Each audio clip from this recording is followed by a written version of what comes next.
2 with an 86-67 win over Kentucky Christian. Welcome back to Allen Arena. Jonathan and Justin Seaman here courtside as we welcome in across the way Greg Jones, one of the Bison players today. 17 points. Good day for you, Greg, here today. Looking at your stat line, 4 of 10 from three-point land, 5 of 11 from the field, and came away with 5 rebounds here today. And this kind of a tune-up game, and you do it without Asajalo on the floor with you today.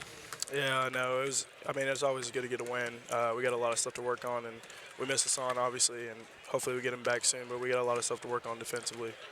Well, Greg, I want to talk obviously about this game, but also the first chance to kind of get to talk with anybody kind of after that big win at Dayton. I know that's been a couple of games ago, but still, I mean, you've been here for a while at Lipscomb. You know what it's like to go into big places and play, and you know what it takes to try to get those wins. I mean, that was a big win to go into a big arena and do that. Then obviously didn't get the follow-up you wanted at Tennessee Tech, but just what wins like that can do for you guys moving down the road. Yeah, I mean, that was a really big win. I was super excited for the guys. I mean, we played really good, and the results showed. And honestly, when we play really good and we get it together defensively and we put everything together, we're a really good team. So, and we can win games like that. So we just got to keep figuring out how to put it all together. This team can shoot the threes, 13 today, the most they've hit in a game. Do you just kind of get that rhythm, or do you just keep shooting at it? What happens out there for you? We got a lot of guys that get in the gym and they work their butts off, honestly. A lot of off-season work and a lot of confidence that has came from it. So really it's just going out there and knocking it in. Everybody's got confidence in everybody.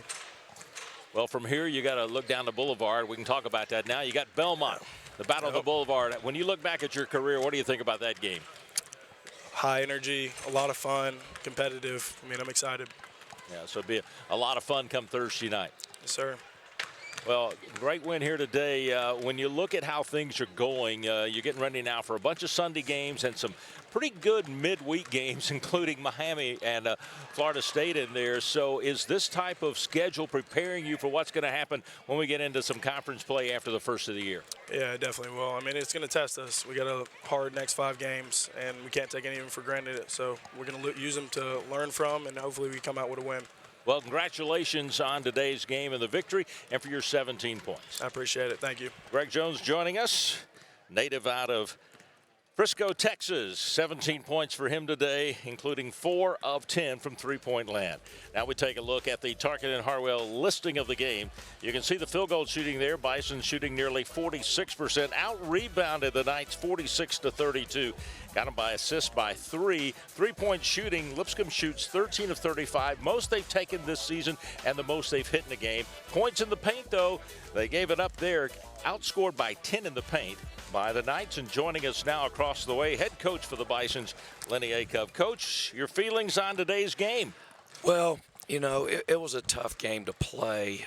Credit to them. They're really, really athletic.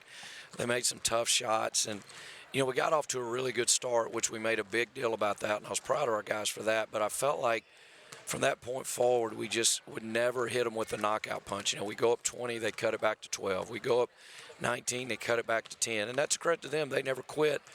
But I was displeased with our decision-making. We just got to learn how to play simple. Sometimes we make the game a lot more complex than it needs to be. But, you know, obviously it's a different game without Hassan. And that we literally, you know, we just found out he was hurt when we got back. And so we only had 2 days of practice. And, you know, we just got to figure some things out going forward. And that's, you know, we sure better figure it out pretty soon because this next 5-game stretch is going to be the toughest we've had since I've been here. And he's an important part of that. So rest is one thing, but if he's got nagging injuries, that becomes another thing. Yeah, we just need to get him healthy. You know, he's really, we've just really put a lot on him for the last 3 years. And, you know, he's beat up a little bit and banged up. But hopefully he'll be ready to go Thursday night, you know, because obviously we're going to play a great Belmont team. But I was proud of some of our guys. You know, I thought Greg Jones is really playing. The most important thing to say about Greg is playing winning basketball. You know, he's really having a nice year for us. He got us off to a great start. And, you know, he's playing with maturity and he's making plays that help us win. Like there were times we got in a funk and we wouldn't throw the ball inside. And he would just throw it right into Jacob. And obviously Jacob had a really nice game for us tonight. Again, he can just score the ball. Coach, I thought that was one of the keys to this game. I know it's not perfect, it's never perfect for a coach, but you know, when you got a player like Hassan, and everybody on the team, everybody in this arena knows he's the go-to guy. Right. And you take him out of the equation, you need some other guys to step in and say, okay, I'm going to be the go-to guy. I'm going to score for us. And I thought that happened tonight with Ognasovic. And then also I thought, you know, you're moving down the bench a little bit. Caleb Coleman comes in, and he's got that versatility, comes in, knocks down some threes, and gives you some really good minutes. Yeah, I'm glad you brought Caleb up, because I was told him in the locker room there in front of the team.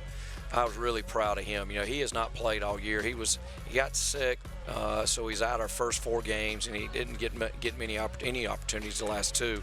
But it really says a lot about the kind of young man he is and the character he has for him to come right back and, you know, play that well, comes out and hits his first threes. And he's an awesome, awesome young man. I was glad to see him have success. You know, another team today that you played that could move the ball up and down the floor. They're fast, they're quick. That's the kind of teams you need to play against, Coach, in this kind of part of the season. Yeah, you know, it was a game we needed to play. You know, they were actually ahead of Moorhead in the second half. I mean, they can score. You know, they do some good things, and I mean, they're really athletic, and they're small, so they cause you a lot of matchup problems. You know, number 15 is a really good low post player at 6'4", 6'5", and then 23 can really score the ball. They had one guy averaging 26 and one averaging 24 coming into the game. So, you know, I was really concerned coming into the game. I was excited that we got off to a good start, which helped. But you know, it's all about learning and growing.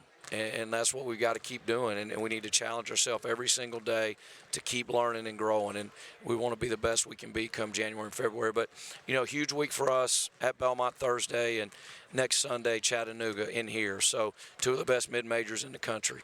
Well, we're going to start this kind of, this was our first of 4 Sundays together, and then you can go off during the middle of the week and play all those big teams you'll be playing there. So it's going to be a pretty hard schedule from now until the end of this calendar year. Yeah, you look at that schedule, these next 8 games, I mean, it's pretty substantial.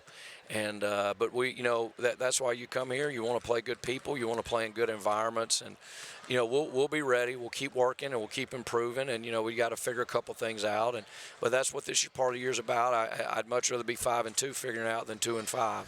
Well, and we had a great chance, you know, to get to 6-1. We just couldn't get that Tennessee Tech game to the finish line. Yeah, that was a tough one up at Cookeville this past Tuesday night. Coach, hope you had a great Thanksgiving. We'll look forward to spend some time with you as we move into December, and we'll start over at the Curve Event Center on Thursday night against Belmont. Yes, thank you guys so much. Have a great night. All right, thank you, Coach. You take a look there, Belmont, then it's Tennessee Chattanooga, at Miami, Tennessee State, and Florida State. A lot of big games coming up for the Bisons. And, of course, you can keep up with all of it right here at LipscombSports.com. Lipscomb wins it today over Kentucky Christian by the final score of 86-67. And, again, stay tuned for all the info at LipscombSports.com.